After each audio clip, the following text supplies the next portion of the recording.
네, 반갑습니다. 마르스 김동석의 리얼 주식입니다.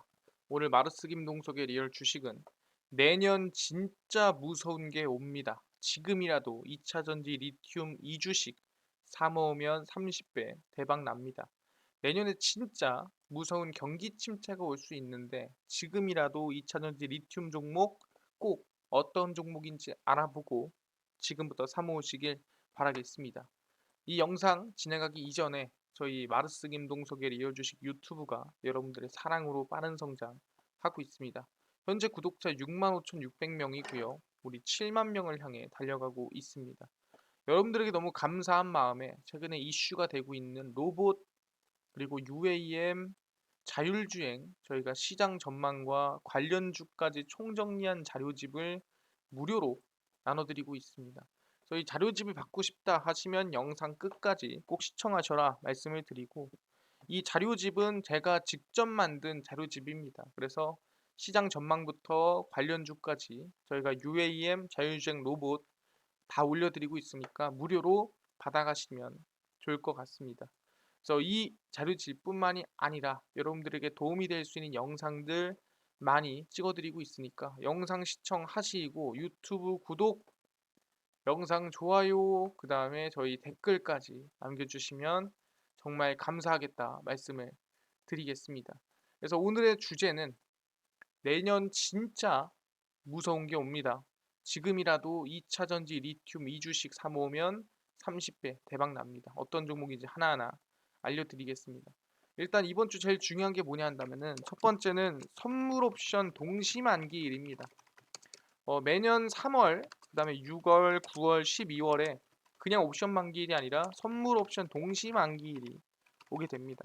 그래서 우리가 뭐 쿼드러블 위칭데이 뭐 이렇게 얘기를 하는데 이때는 보통 변동폭이 확대가 되죠.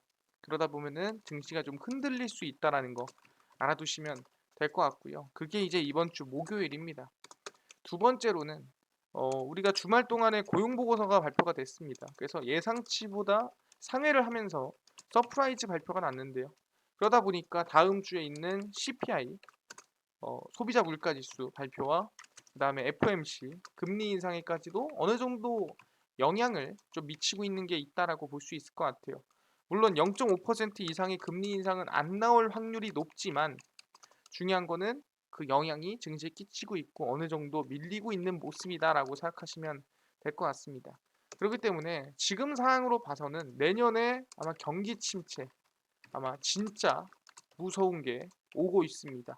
그렇기 때문에 지금이라도 2차 전지 리튬 2주식 꼭 사시길 바라겠습니다. 지금 사면 충분히 30배까지 대박이 기대된다 말씀드리겠습니다. 일단은 제일 중요한 거는 이 무서운 게 뭐가 오고 있냐에 대해서 설명을 좀 드리려고 합니다. 일단 제일 중요한 게 뭐냐? 금리 인하를 하면은 주가 상승이 나오냐라는 거에 대해서 일단 설명드려야 될 것 같아요. 왜?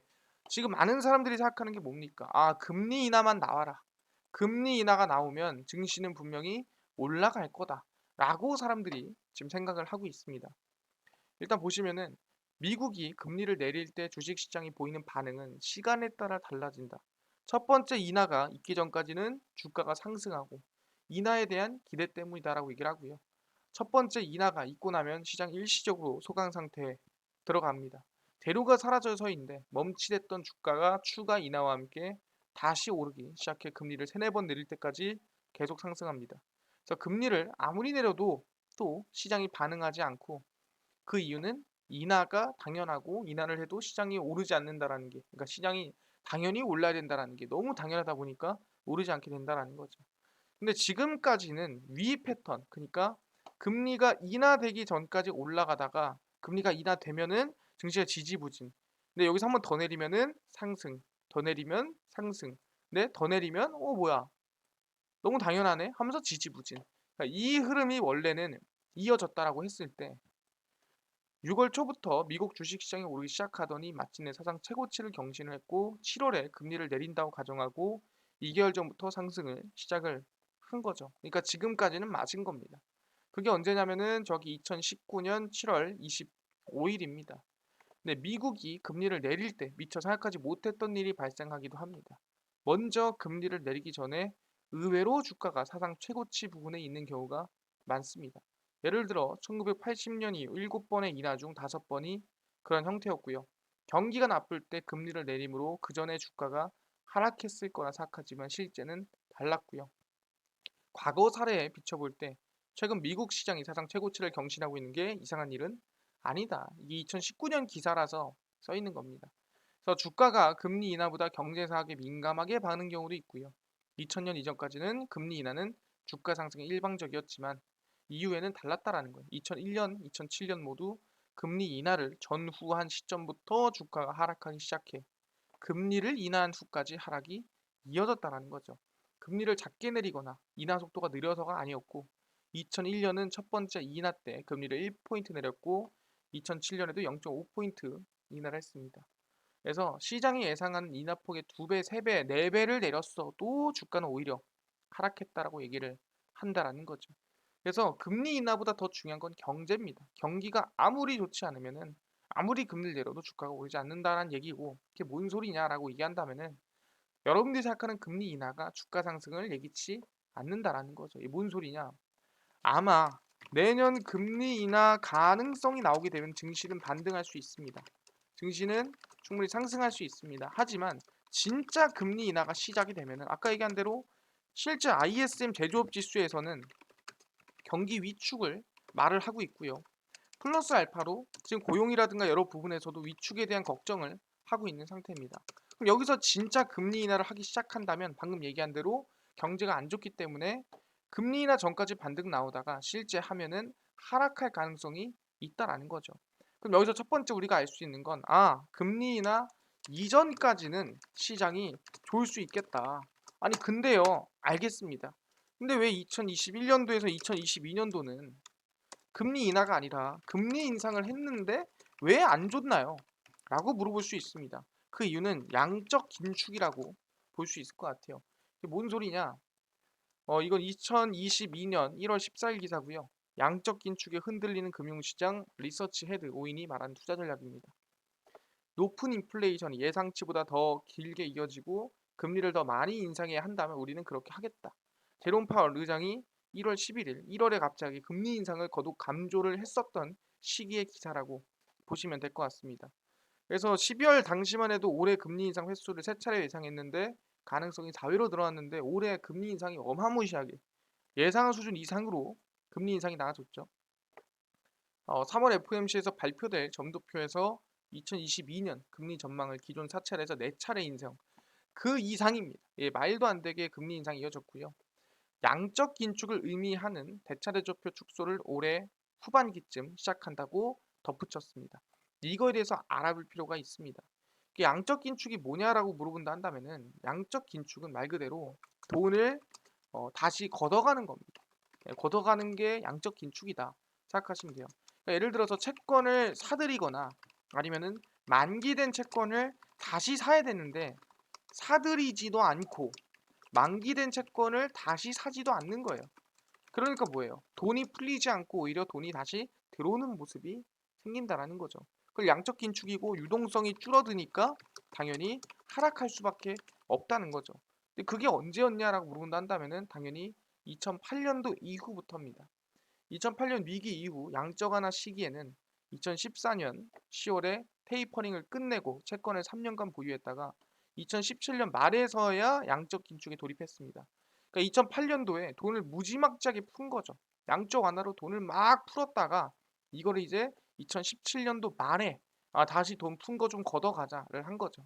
지금으로 따지면은 2020년도에 풀어놓은 돈을 2022년도에 걷어간 거다라고 생각하시면 될 것 같습니다.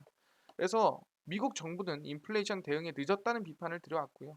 11월 소비자 물가 지수는 6.8%로 39년 만에 최고치를 기록을 했습니다. 왜 그러겠습니까?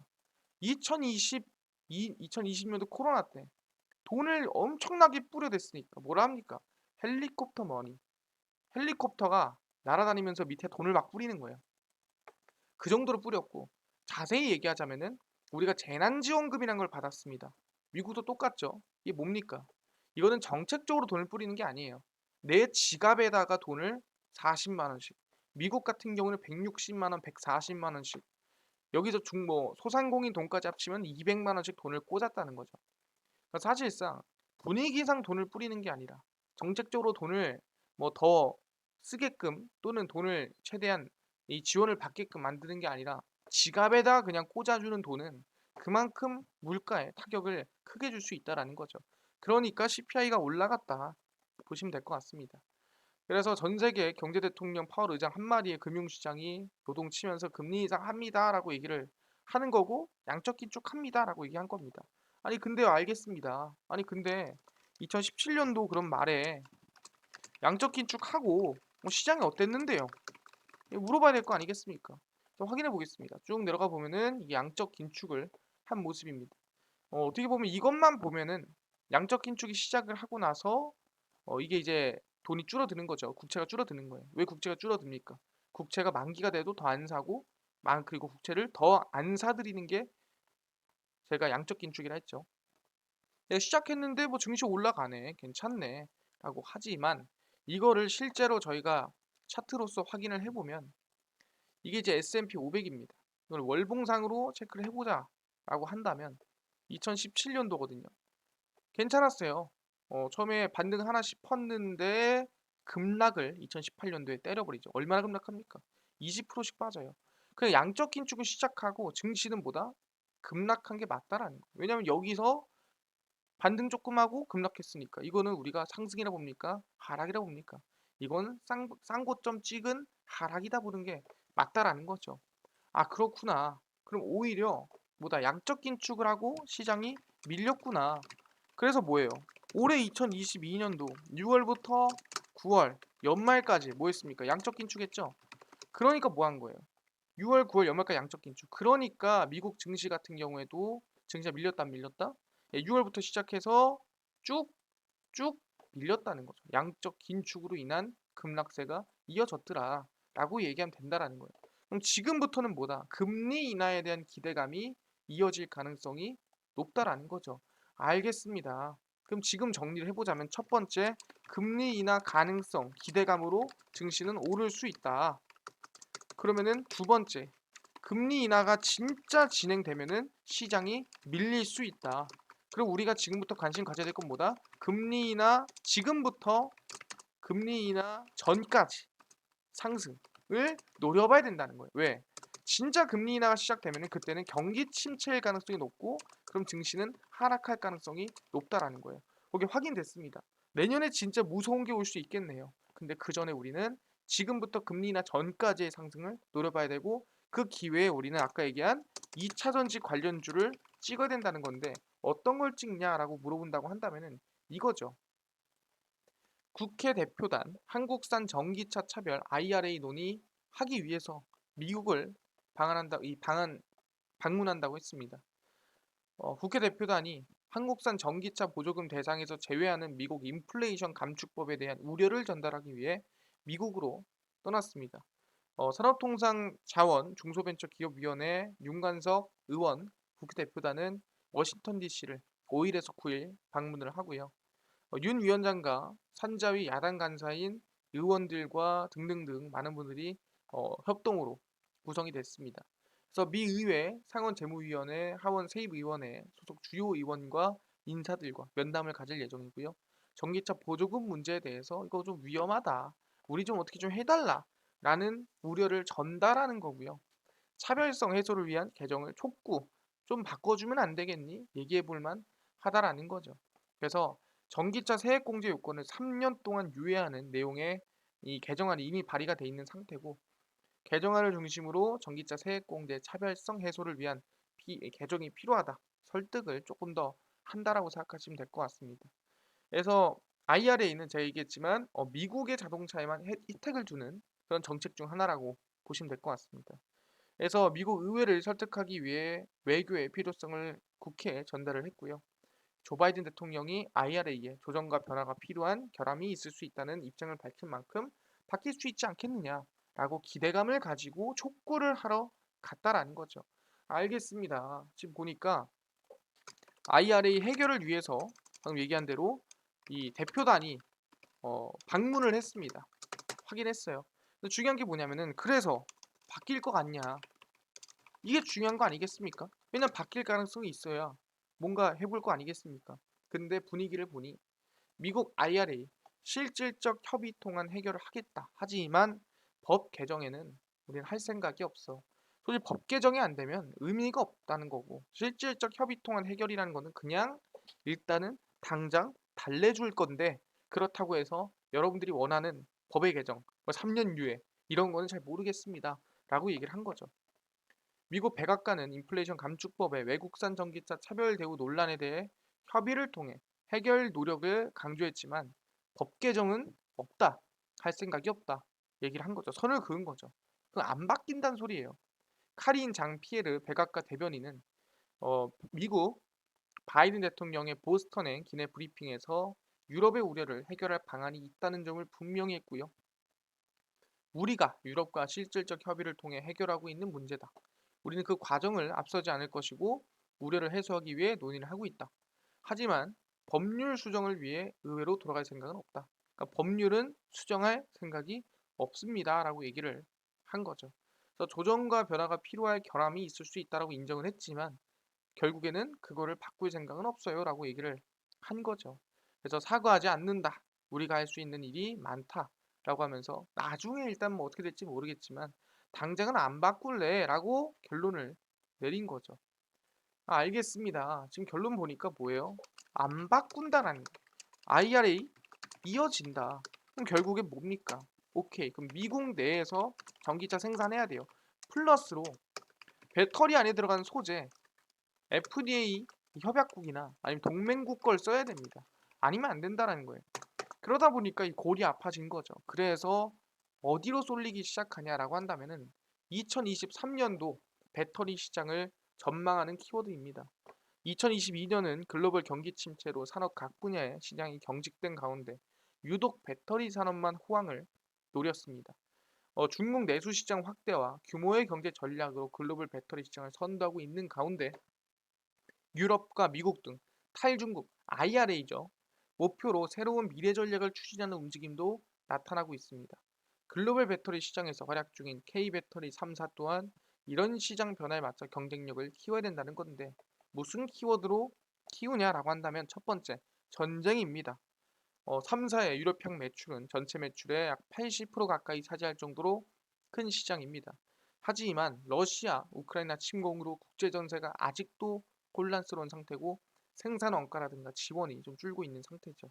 그래서 전기차 보급과 배터리 수요에는 더 악영향이 되고 있고 유럽 내 배터리 공장의 증설에 제동이 걸리면서 암울한 분위기 속에 있습니다.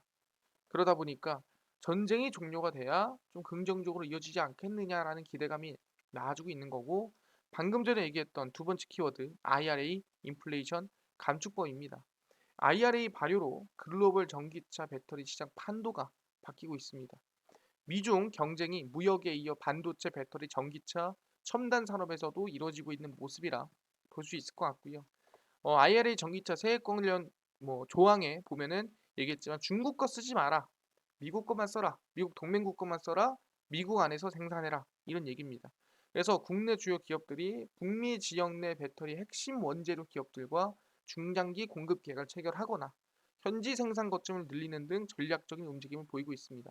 그러니까 배터리 핵심 원료를 미국 걸 쓰거나 아니면은 미국과 동맹국 거 또는 미국과 FDA 협약국 거를 써야 된다. 근데 대부분 어디 거 쓰죠? 예, 중국 걸 쓰죠. 그러니까 어딘가에서 이 소재를 빼와야 된다는 소리입니다. 그래서 뭐 공급망이 중요해졌다는 겁니다. 탈중국을 위한 움직임은 유럽에서도 추진되고 있고요. 유럽 핵심 원자재법을 제정하겠다고 유럽 연합에서도 밝힌 바가 있습니다. 리튬, 히토류, 주요 원자재의 중국 의존도를 낮추고 동맹국 생산을 지원하겠다. 어떻게 보면 IRA와 비슷한 수준이죠. 2026년에는 배터리 패스포트라는 새로운 배터리 규제를 가동합니다. 배터리 제조 이력, 성능 업그레이드 이력, 수명 연장, 재활용 데이터 등등을 기재해서 이제 구매할 수 있도록 하는 어떻게 보면은 배터리 여건이라고 생각하시면 될 것 같습니다. 그래서 지금 공급망을 어떻게 만들기 위해서 노력을 하고 있는 상태고요. 그래서 공급망을 늘려서 결국엔 뭐가 궁극적으로는 전기차가 생산이 된다는 거예요. 전기차가 성장한다는 소리입니다. 중대형 2차 전지 시장 확대의 가장 큰 요인은 전기차다. 왜냐하면 2022년 글로벌 전기차 판매량은 965만 대로 전년 대비 50% 예상이 돼 있는데 앞으로 추가적으로 계속 성장이 되고 우상향이 나올 거다. 그러니까 뭐다? 배터리의 성장 이유는 전기차 때문이다. 그래서 결론적으로는 뭐다? 일단 내재화를 하는 기업이나 내재화를 하는 국가들이 성장할 것이다. 주요 완성차 기업들의 배터리 생산 내재화입니다. 딴 데서 가져오지 말고 안에서 그냥 다 만들자. 왜 전기차 가격의 40%는 이 배터리이기 때문에 그 안에 내재화를 한다면 리스크뿐만 아니라 가격도 줄일 수 있지 않느냐라고 얘기를 하고 있는 거죠. 그래서 테슬라 같은 경우에도 지금 내재화 생산 공장을 설립 계획하고 있고요. 현대차도 마찬가지로 내재화 준비하고 있고 폭스바겐도 마찬가지입니다. 그럼 마지막으로 뭐예요? 오케이. 근데 내재화도 하고 공급망도 하고 전기차도 만들겠는데 여기서 중요한 게 만약에 소재를 어디서 가져올 데가 없으면 어떻게 합니까? 가져오면 좋지. 근데 가져올 데가 없으면 어떻게 해야 돼? 중국 거 쓸까요? 아니죠. 그럴 때 중요한 게 바로 폐배터리라는 거예요. 전기차 판매에 따른 배터리 공급이 늘어나면서 폐배터리에 대한 활용이 뜨거운 감자로 떠오르고 있습니다. 그래서 2021년 전기차 판매량은 660만 대로 전년 대비 2배 이상 성장을 했고요. 2020년 대비 약 32배 증가한 수치입니다. 폐배터리도 성장하는데 얼마나? 20조에서 60조로 대략 몇 배? 약 30배 이상 성장할 것으로 예상이 된다라는 거죠. 폐배터리만 해도 30배, 전기차만 해도 이미 30배, 30배 성장이 계속 이어질 것으로 예상이 된다는 거예요. 그래서 수명은 5년에서 15년으로 사용 후에도 초기 용량의 70% 이상이 사용이 가능하다는 겁니다. 그렇기 때문에 폐배터리 재활용은 향후 거대 시장이 예상되는 분야로 글로벌 배터리 제조사를 보유하고 있는 배터리 제조 원자재를 100% 수입해야 되는 우리나라가 무조건 가지고 있어야 될 미래 먹거리 산업이다라고 얘기를 하는 겁니다. 그래서 결국에는 뭐다? 배터리 얼라이언스 2차 전지 세계 최강국 지위를 달성하기 위해서는 협의체가 나와야 된다 얘기를 하는 거죠. 결론적으로 뭐다? 우리가 폐배터리를 놓을 수가 없다는 소리입니다. 아 그렇네요. 지금 보니까 2023년에 결국 키워드의 마지막은 뭐라고요? 폐배터리다. 확인을 했습니다. 그러다 보니까 기업들이 지금 가속화를 달리고 있는 거죠. 에코프로, 미국 SK온이랑 포드 합작사에서 양극재 원료 현지 생산합니다. 아니 뭘로 현지 생산할 건데 보니까 에코프로 BM이 포드 SK온 공동으로 추진하는 북미 배터리 양극재 합작사가 핵심 소재를 현지에서 생산을 합니다. 그래서 어떻게 할 건데? 라고 보니까 전고체 양산 능력을 핵심 연결고리로 활용해 북미 시장을 빠르게 선점할 것이다. 배터리 원가의 40%를 차지하는 핵심 소재고요. 원료 조달처 확보가 필요하다라는 거죠. 어디서 가져올 건데? 폐배터리 재활용을 통해 니켈, 코발트, 리튬을 회수할 계획입니다. 뭘로? 폐배터리 재활용을 통해 미국에서 생산을 한다는 거죠. 폐배터리는 포드 SK온 합작사인 블루오벌 SK가 공급을 하고 재활용 작업은 현지 업체가 담당할 것으로 전망이 됩니다. 그렇기 때문에 지금 뭐다? 에코프로가 미국 SK온 포드 합작사를 미국에서 원료 생산하는 걸 뭘로 한다고요? 다시 한번 얘기하지만 폐배터리를 재활용해서 하겠다라는 계획이라는 거죠. 상당히 아 결국에는 폐배터리로 기결이 되는구나 확인할 수 있을 것 같고요. 그뿐만 아니라 SK 에코플랜트입니다. 폐배터리에서 희귀금속 뽑는 기술을 고도화하겠다라고 떴죠. SK 에코플랜트는 서울 종로구 수성동 본사에서 이웨이스트 리사이클링 전문기업 테스 한국지질자원연구원과 함께 배터리 재활용을 포함한 자원순환 공동기술 개발을 위한 MOU를 체결을 했습니다. 그래서 폐배터리를 비롯한 미래 폐자원의 재활용 기술 개발을 위한 공동 연구를 진행하고요. 실증을 진행하고 사업화 기반을 마련합니다. 가장 중요한 리튬이온 배터리 재활용을 포함한 미래 폐자원, 재자원화 사업 발굴, 폐자원의 재자원화 기술을 개발을 하고요. 발전 방안을 마련을 합니다. 그래서 폐배터리의 저비용 고순도의 희소금속 회수를 위한 용매 추출 공정을 추진을 하게 된다고 보시면 될 것 같습니다. 그래서 SK 에코플랜트 자회사 테스는 폐배터리 회수, 전처리, 후처리 같은 이 폐배터리 리사이클링 전 부분에 갖춘 기술력을 확보하고 있기 때문에 이미 싱가포르, 프랑스, 중국에서 재활용 처리 시설을 운영하고 있습니다. 경험이 있는 거죠. 그렇기 때문에 이 600조 시장을 먹기 위해서 이 최선을 다하고 있다라고 보시면 될 것 같습니다. 그래서 아까 전에 얘기한 대로 폐배터리에서 불순물만 따로 제거한 전구체, 에코프로도 중심하고 있는 전구체까지 바로 생산하는 기술을 확보하기 또 위해서 노력하고 있다는 뜻이죠. 그래서 기업과 연구기관이 힘을 합쳐 미래 폐자원 재활용 기술을 기반을 조성하고 안보를 극대화한다라고 얘기를 하고 있습니다. 그렇구나. SK 에코플랜트도 결국에는 얘기한 대로 에코프로와 같은 길을 가고 있다는 거예요. 에코프로가 재활용 폐배터리 이용해서 전구체 생산. 마찬가지 SK 에코플랜트도 뭐다? 결국에는 뭐를 이용해서 재활용을 이용해서 폐배터리 이용해서 전구체 생산을 준비하고 있다. 확인했습니다. 다른 기업들은 없냐? 충분히 있죠. 코스모 화학입니다. 폐배터리 재활용 성장 가속, 무증은 거둘 뿐. 결국 코스모 화학도 뭘로 성장한다? 폐배터리로 성장한다는 뜻이죠. 코스모 화학은 대표적인 백색 안료인 이산화 티타늄과 2차 전지 양극재 주요 원료인 황산 코발트를 제조 및 판매하는 업체입니다. 이산화 티타늄은 플라스틱, 도료, 고무, 제지 분야에 쓰이고요. 광택 제거라든가 향상제, 전자적 특성을 이용해서 전자재료, 용접품, 피복제 등에 쓰이게 됩니다. 수산화 코발트와 폐배터리 스크랩을 구매해서 코발트를 회수하는 사업도 하고 있는 상태고요. 2차 전지 전구체 생산업체 황산 코발트를 판매를 합니다. 그래서 이산화 티타늄을 제조를 하는데 원재료인 티타늄 원광석은 주로 인도와 베트남, 호주 등에서 수입을 하고 있습니다. 그래서 전 세계 티타늄 원광석의 95%가 이산화 티타늄을 만들고 있는 상태고 원재료도 오르고 수요가 늘어나고 있는 상태라는 거죠. 그래서 규모가 214억 달러에서 뭐 345억 달러 해서 성장세가 나와줄 거고 국내에서 코스모학이 점유를 하고 있는 부분이고 플러스로 황산 코발트에 대한 제조 경험을 바탕으로 폐배터리 리사이클링하는 기술을 코스모학이 개발했습니다. 그래서 폐배터리 리사이클링은 폐배터리 양극화 물질로부터 고가의 코발트, 니켈, 망간, 희유 금속을 추출하는 겁니다. 그래서 NCM 배터리 스크랩 리사이클 사업을 추진을 하고요. 재활용 설비에만 300억을 넣었다라고 보시면 될 것 같습니다. 그래서 코스모 화학은 2024년까지 니켈 4,000톤, 코발트 2,000톤, 리튬 1,000톤을 생산할 계획입니다. 그래서 결국엔 뭐다? 코스모 화학도 뭘로? 폐배터리로 성장할 가능성이 높다라고 얘기를 하고 있다라는 거죠. 아, 그렇네요. 결국 코스모 화학도 뭘로? 폐배터리로 성장하고 우상향할 가능성이 높다라는 겁니다.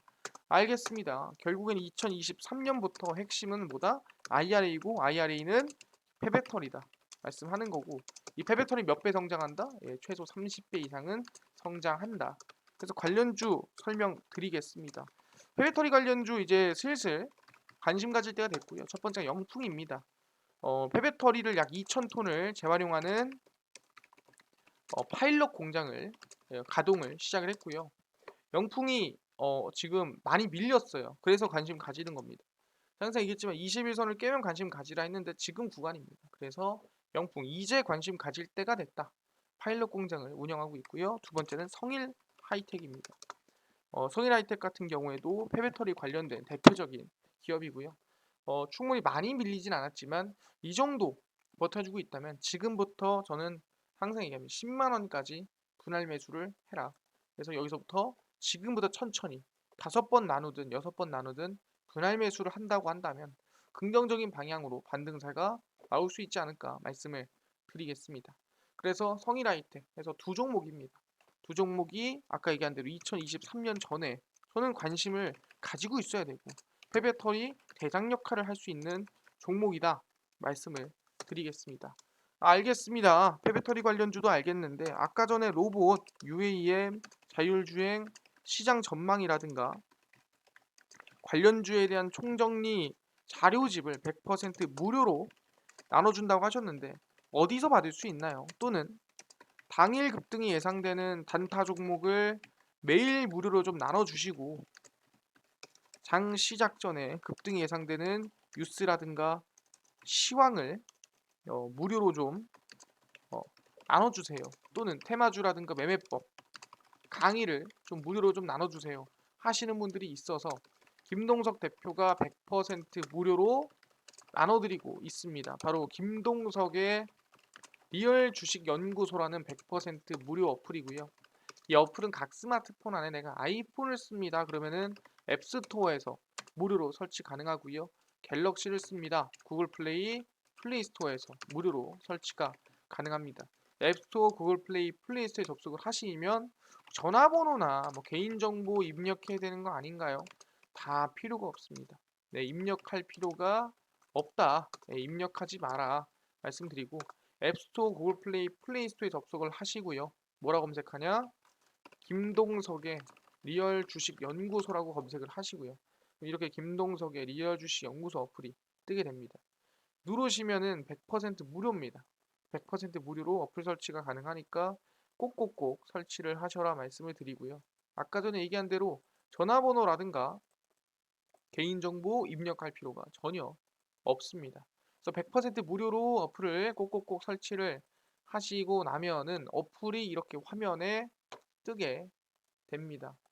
김동석의 리얼 주식 연구소 어플이고요. 당일 리얼 추천주가 당일 급등 예상되는 종목을 무료로 알려드리고 급비 분석이 장 시작 전 시황입니다. 급비 자료가 테마주라든가 매매법에 대해서 무료로 나눠드리고 있고요. 아까 전에 얘기했던 로봇 그리고 UAM 자료집 어디서 받을 수 있나요? 리얼 추천주 누르시고요. 들어가시면은 6만 명 감사합니다 하고 자료 올려놨습니다. 이거 누르고 들어가시면은 저희가 실전 매매 기법 자료집이랑 자율주행 로봇 UAM 자료집 100% 무료로 나눠드리고 있으니까 꼭꼭꼭 받아가셔라 말씀드리고요. 이뿐만 아니라 보시면은 12월 6일 추천주, 5일, 2일, 1일, 30일, 29일, 28일 추천주 올려드리고 있으니까 100% 무료로 추천주도 알아가셔라 말씀드리고 급비 분석은 장 시작 전 시황입니다. 해외 증시부터 국내 이슈까지 무료로 정리해드리고 있으니까 장 시작 전 이슈를 다른 이슈 보지 말고요. 이 이슈만 보면 된다 말씀드립니다. 급비 자료는 당일 있었던 이슈 관련주 정리해드리고요. 화장품 관련 이슈가 있었다. 왜 올라갔으며 어떤 관련주가 있는지 정리를 다 해드리고 있죠. 다 100% 무료니까요. 올라온 이슈들 최근 관련주들을 다 정리해서 보시면 좋을 것 같습니다. 그래서 김동석의 리얼 주식 연구소고 평생 100% 무료 어플입니다. 그러니까 종목 시황 테마주 강의 꼭꼭꼭 알아가시고요. 이뿐만 아니라 저희 마르스 김동석의 리얼 주식 유튜브 여러분들의 사랑으로 커가고 있으니까요. 구독자 7만 명을 향해 달려가고 있습니다. 유튜브 구독, 영상 좋아요, 그 다음에 댓글까지 남겨주시면 너무나도 감사하겠다 말씀드리면서 오늘 영상 여기서 마치고 다음번에 더 좋은 영상으로 찾아뵙도록 하겠습니다. 감사합니다.